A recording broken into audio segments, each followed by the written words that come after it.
everyone. So this is my nice art, full of wonderful structures, some shapes which are talking to each other, and some are in a group which are looking.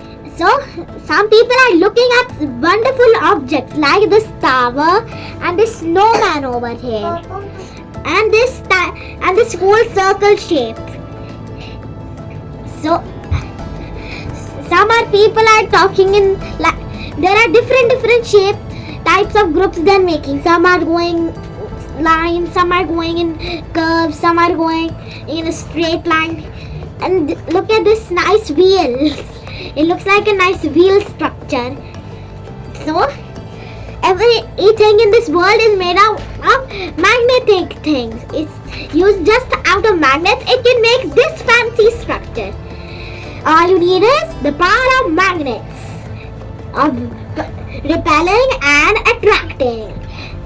And also I've used some magnetic objects like this screw in the tower and this type of coin cell and the coin here. Some things and these pins, paper pins, simple paper pins like this one. And there's like springs, lots more.